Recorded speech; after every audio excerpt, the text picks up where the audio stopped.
Hey everyone, it's Charlie here and welcome to this ultimate guide to story writing. And so if you're currently learning story writing at school or you're a parent of a child who's learning story writing, then this video is really perfect for you because the goal of this short session today is to show you everything you need to know to become a top story writer. And so we're going to get started with something called the levels of mastery. And this really shows you the different levels that you'll progress through as you go from someone who's just learning story writing, or maybe you know a little bit about story writing, but you're not at the level that you want to be, to being a really top student, writing really strong stories and able to say really compelling stories whenever you want. And so these are the 5 key levels that you'll go through when you learn to master story writing.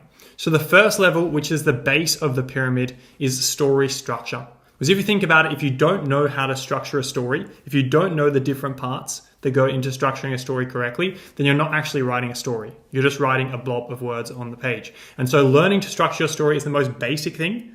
It holds up the pyramid, but it's also the most important. And even if you just learn how to structure your story, for most students, that will immediately see a pretty massive improvement in their story writing abilities. And so that's the bottom of the pyramid. That's the first thing we want to master. Next level up is language. And when I say language here, I don't mean it in a complicated way. I mean basic punctuation, grammar, and spelling. Because if you think about it, if you know how to structure a story, which we'll go through in just a moment how to do that, the next thing is then, well, what's the quality of your writing like? And the most basic way that we look at the quality of someone's writing is how many punctuation errors, spelling errors, and grammar errors is. Because the reality is, if your story's structured well, but there's a huge amount of punctuation errors, there's a lot of words that are spelled incorrectly, and there's a lot of grammar errors. So you read a lot of sentences and they just don't make sense. Then it's really going to take away from the quality of your writing. And so the second thing to focus on, once you know structure, once you know how to structure a story really well, is then punctuation, spelling, and grammar. Making sure you remove any errors from it so it reads well. That's the second thing. Third thing is then sensory and imagery. Now, this one is one which does take a little bit of work to get good at, and we will show you later in the video exactly how to do that. But sensory and imagery is all about making your writing descriptive and vivid. So if you've ever read a really good book, it probably felt like you were transported into another world. You can imagine it in your mind. I know the good books I read when I was in primary school, Percy Jackson, Harry Potter, Chronicles of Narnia, when I read these books even in high school, you create a whole world in your head, and that's because of their sensory and imagery. And so a good example of this is rather than saying, for example, I was tired, you might say my eyelids were droopy, or I was struggling to keep my eyes open. It's making it more vivid, more immersive, and also just more interesting for the reader. And so that's the third thing, sensory and imagery. Once you've got structure, you know how to structure the piece, there's not a lot of basic punctuation, spelling, and grammar errors, then we really want to make the language interesting. We want to transport your reader into another world where they really feel like they're there. They feel like it's real. Once you start to do that and you start to build up a bit of confidence there, then we have character development. Now, character development, again, it's something that's a little bit more difficult to grasp in some of these areas right at the bottom of the pyramid, but it is really important because ultimately we want the reader to feel something about your characters. If you've ever watched a good movie, if you've ever read a really good book, which all of us really would have, then you would remember that in these books, you probably felt something in them as you were reading them or as you were watching them. You felt something towards the characters. You could feel the character's pain or you could feel the character's happiness. And that's a key skill that really elevates the quality of your writing and the quality of your stories when you can create emotion, when you can create feeling. And so that's one of the more higher order, advanced levels of mastery with story writing. Then the final one is expression and fluency. And so this is just how well does your writing read? Does it flow freely and easily? And when someone reads it, they think, wow, this is a joy to read. I love reading this. Or does it read okay, but it's a little bit tricky. Someone has to reread sentences a few times. It's not fast. It's not punchy. It's not really enjoyable to read. And so expression and fluency is something right at the top that we do want to continually refine over time. Now, what we're going to do in the rest of this video is I'm going to run through a few of these levels and tell you a few quick tips on things that you can do to improve in these areas. Now, we will spend more time on some levels than others, and we will start off with level 1, which is structure. So we spoke about how structure is so important. I'm going to quickly show you the basic structure of any story, any narrative, we can also call it, because it's broken into 3 key parts. So the first part is every good story needs a beginning, and the beginning needs to do 3 key things. The first one is we need to have characters, so we need to know who the characters are. We need to have a setting, so we need to know where are the characters, and we also need to have a problem. So these 3 key things are things that we need to have at the start of any good story. And so a story that I was recently telling some of the students in one of my classes was that my partner, she just got home from work. She was just about to cook dinner, and she looked down and she realized that she didn't have her necklace. And when she walks into the kitchen after work, she normally always takes her necklace off and puts it somewhere safe, just to make sure it's okay. And she walked inside, she realized it wasn't there. Straight away, her face went white, she became very stressed, and she thought, oh no, that's not good. And so this is an example of how you could start the story. We know who the characters are, it's my partner. We know the setting was in the kitchen, which is where she normally comes in after work, and then puts her necklace away. And then the problem was that normally when we're cooking dinner together, she just puts it to the side and we continue cooking. But this time, when we started cooking together, she realized she didn't have her necklace. So that started causing her some stress. And so that's the beginning, first part of the story. We then have the middle. So in the middle of the story, this is where we try and fix the problem. Whatever problem the character is encountering at the start of the story, this is where we try and fix it. So in this case, my girlfriend thought, well, where could this necklace be? And so the first thing she started to do is she looked around the house thinking, did I drop it anywhere? She didn't. She then thought, well, I went for a walk just before this. I'm going to go to the park while you finish cooking dinner, and I'm going to have a look around the park and see if I can find it. She walked all around the park, spent about an hour looking, no necklace in sight. And so at this point, we thought, it's not looking very good. She's been trying to fix a problem, but it's not solved yet. There's no solution.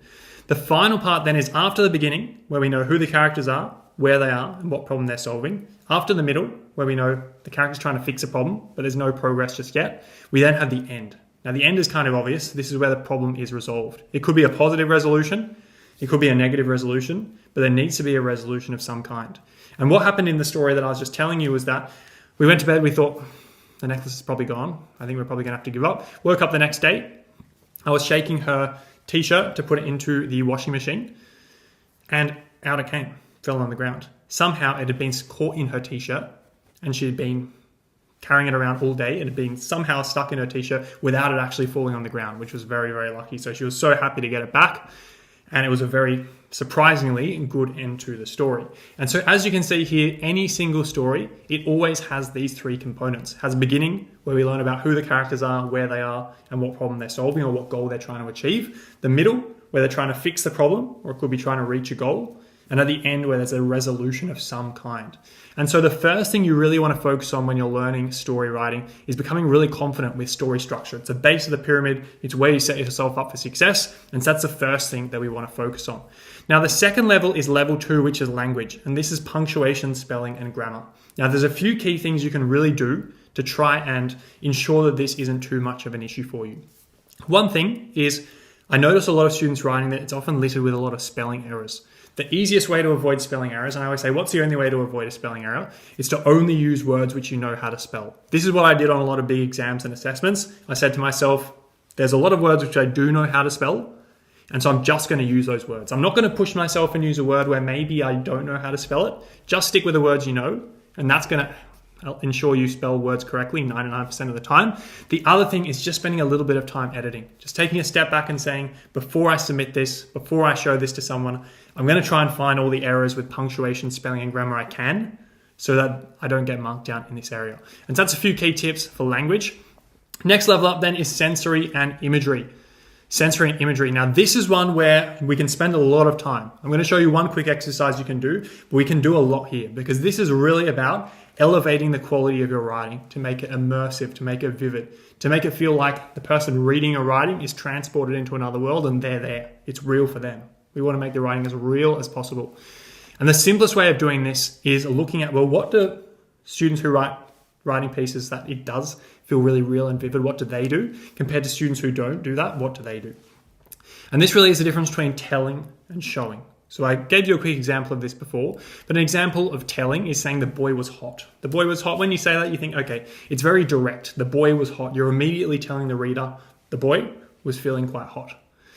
Whereas showing the reader this would be saying sweat trickled down the boy's back. You're not directly telling the reader the boy's hot, but they can infer that for themselves. They can think, well, if sweat's trickling down the boy's back, he's either very stressed or it's probably a hot day, the sun's burning down on his neck and sweat's trickling down his back. Maybe he's wiping the sunscreen off his forehead. Maybe he's taking a cool sip of water in the shade, we can really build up that image in the reader's mind. And so this is a really good exercise that you can do to improve in making your writing more vivid and descriptive. You don't have to write a whole piece. This is something we get our students to do quite a bit, which is practicing, rather than telling, showing. And this is something which you can work on for a long period of time, because it is quite difficult to get really good at it. But if you do it consistently, if you do this every single week for a month, I guarantee your writing is going to drastically improve in this area, and you're probably going to start to feel quite confident with it. And so it's hard because a lot of people don't practice it. But once you intentionally practice it, practice showing rather than telling, it is pretty easy to improve quite quickly here. Another example is, like I said before, I'm tired. That would be telling. We're just telling the reader I'm tired. We're leaving no room for interpretation. We're not creating a vivid image in the reader's mind. Compared to showing, my eyelids feel heavy. Maybe have a think, how else could you show that you are tired? And the simplest way I normally think about this is, if I was tired, for example, a few days ago, I was quite tired when I got home from work, what would I look like? So one thing would be, I would probably be tucked up on the couch under a blanket. Because I'd be tired, I'd be ready for bed, I'd probably be brushing my teeth quite early, my eyelids would be feeling heavy, I'd probably be struggling to stay focused. Think about, what would it be like for you? What would it feel like? What would you see? What would you smell? How would you be feeling? Think about all the senses. How can you activate all the senses through showing rather than telling? And so that's really the key thing. If you want to become stronger at showing rather than telling, and sensory imagery as a whole, this is a key exercise that you can do to improve there. Now, there is 2 more levels. These ones are a little bit more nuanced. Character development, we could spend a lot of time on character development. I'll give you one quick tip with this one. One quick tip is to think about in your story, why should someone care about the problem or the goal being solved or achieved? So for example, we know that in every story, there's either a problem that the character's trying to solve or a goal that they're trying to achieve. A lot of the time it's a problem. In the story that I told you, there was my partner and she had lost her necklace. Now, I didn't really do a very good job of character development in my one because there was nothing on the line. It could have just been any old necklace. The necklace could have been worth 10 cents. The necklace could have been worth $10,000. We wouldn't have known. But if I'd have told you that the reason why my partner really wanted to find that necklace was because she was gifted that necklace by her parents when she finished year 12. And she'd put in a lot of work in year 12. She'd got a score which she was quite happy with, and they'd gifted that to her to show her appreciation of how much work she'd put in. It was a reward at the end of the year. And so it wasn't just any necklace, it was quite an expensive one, and it was a reward from her parents. And so that made it even more important for her to get the necklace back, because she didn't want to have to tell them she'd lost it. And it was also a special memory for her. And so that's one small thing we can do with character development. There's others as well, but thinking about, why does it matter if the problem's solved? Who cares? That's a key thing to answer for character development. And finally, expression and fluency. One key thing you can do here is reading or writing out aloud. Look for the sentences when you do read them out aloud. They're clunky. They don't sound too good. You wouldn't really speak that way in person. That's kind of the key thing. For expression and fluency, the number one way to improve is reading your writing out aloud, looking for the sentences that don't read too well, that sound a bit strange, or you wouldn't speak to someone. You wouldn't be able to say that to someone in real life because it wouldn't make sense, is a really good way of finding sentences where the expression and the fluency needs to be improved.